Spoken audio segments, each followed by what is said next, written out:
Okay, so we've got the island farthest to the north up here. The anchor on the tip looks good. 2 rings, slow down a bit. 2 rings on the anchor is good. It's been mulched, it's been edged. It needs duck doors, it needs plants, and it has only 2 anchors. It needs 2 additional anchors in the middle, which will be spike type anchors to go behind the sheet pile. Proposed to utilize chain, M12 eyes, and clip-on blocks.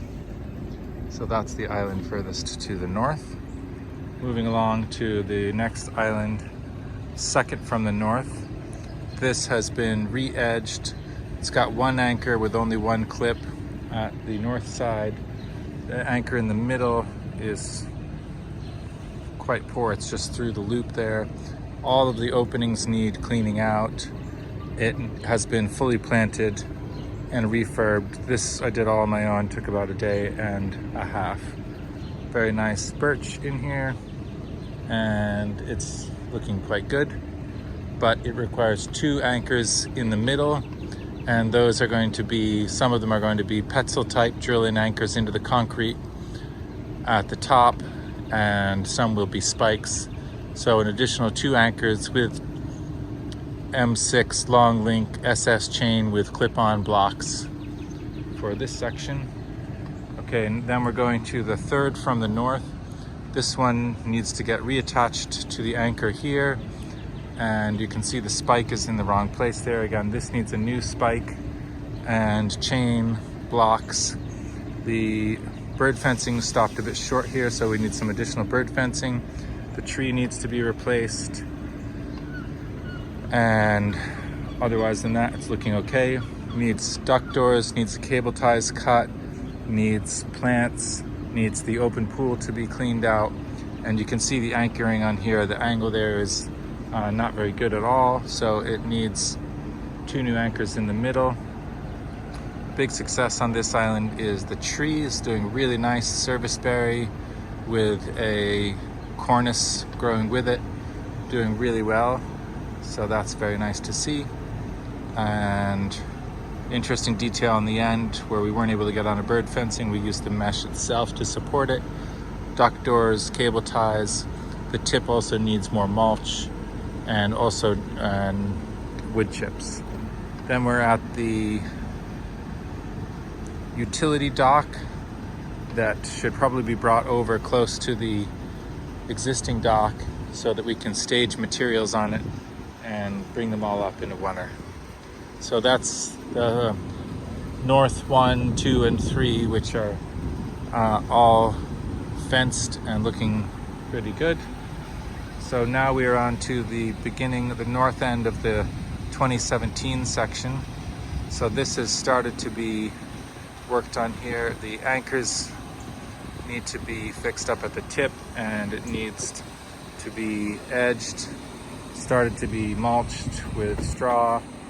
And this former bird habitat in the front here, we're thinking maybe to just exclude until we can get the plants growing.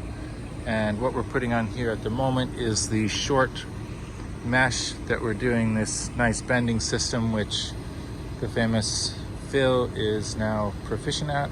I can see right there with that board, there's a flange under that board that needs repaired. We repaired a number of different flanges on here and also removed the stray winger islands that were just sticking out at the end.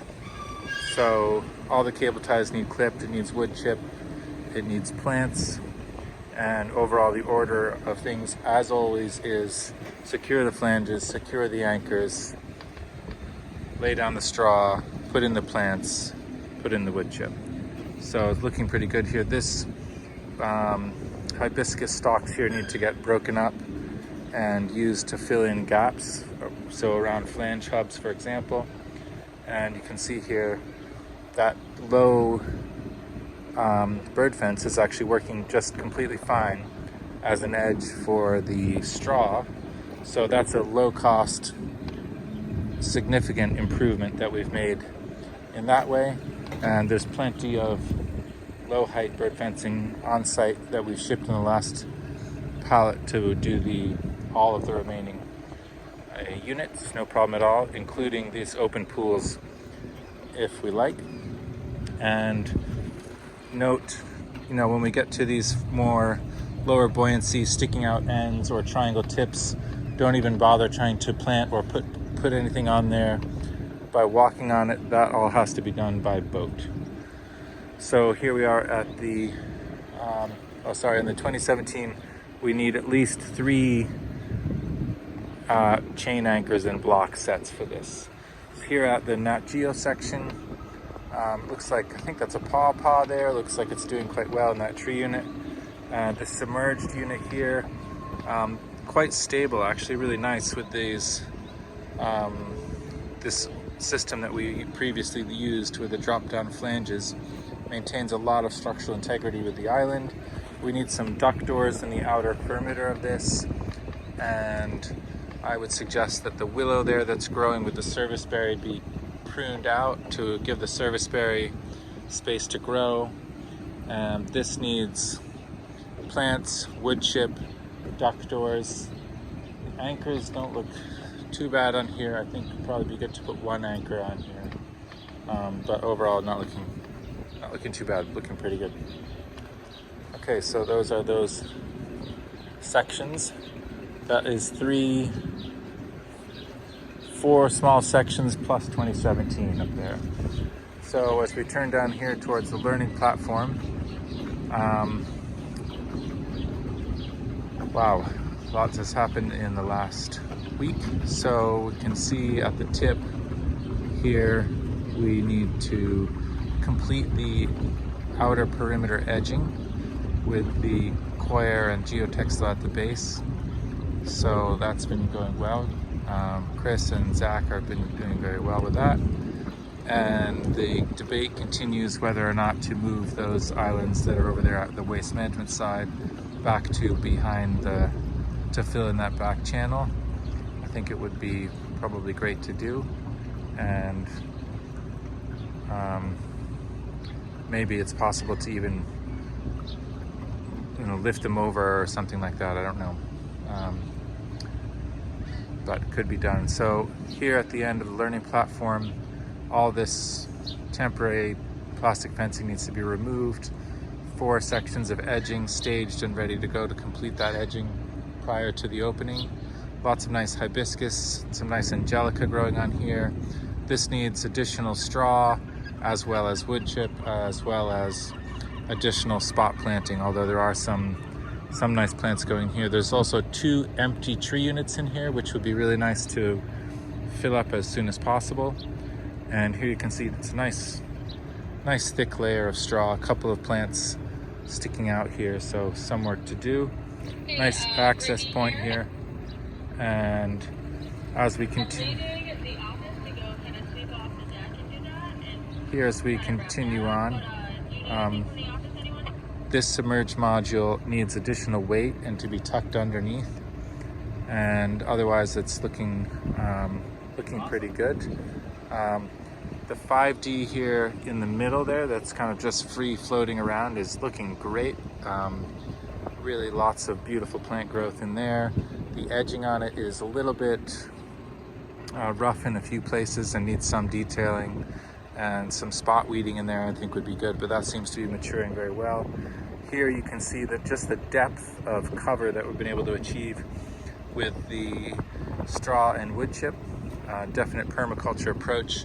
Along here, lots of cable ties sticking out that need to be sorted, and you can see the mulching around the carex. So we're really selecting the species that we want and suppressing the ones that we don't want through the use of the straw mulch, which also has other benefits. So I think we're going to get some mycelium growth in here, and I think that we'll really be able to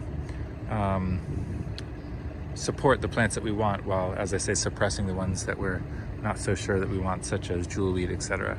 So in here, the 2 open pools both need to be cleaned out. It's a little bit sketchy having them so full of stuff that you don't realize that they're actually an open hole there. So it's good to keep those clean. This boat I suggest should be bailed out and taken up to land because it's not serving, nobody can use it at the moment, and it doesn't look nice. It looks kind of abandoned. In here looks good. It's nice having those boards on there. I think the boards are fine just to leave and use as utility boards. Cable ties need trimming on here. Overall looking good. Nice finish with the planting and the wood chip. That'll be great to see these plants perk up over the next couple of days. And yeah, looking good in here. Again, this open pool needs cleaned out and looks pretty good. Nice view here. Keep going a little bit. This maple here that's leaning over, I've been looking at it all week trying to determine what to do with it. I've had a look. I think it will actually come out of the pot. I think it would. It's not going to survive like that. It's going to grow bigger and then fall over. So I think we should actually just take it right out and then replant it straight up or plant something else there. The serviceberry is a real winner in my view at the moment. Here we can see these different sections in here. Here we've got the rare species Homo sapien. Called the D'Amato. The D'Amato. So here we've got a different section of edging. This is obviously longer lasting stainless steel rope top finish. It may be in the future that we progress to a combination of edging as well as bird fencing behind like that. Here we've got this bird nesting location where we've got a log that's cable tied in place. Behind that log we can fill in with dense layers of wood chip, and that'll provide a nice platform for birds to chill out on. And yeah, then we've got this section here, this first section looking quite good.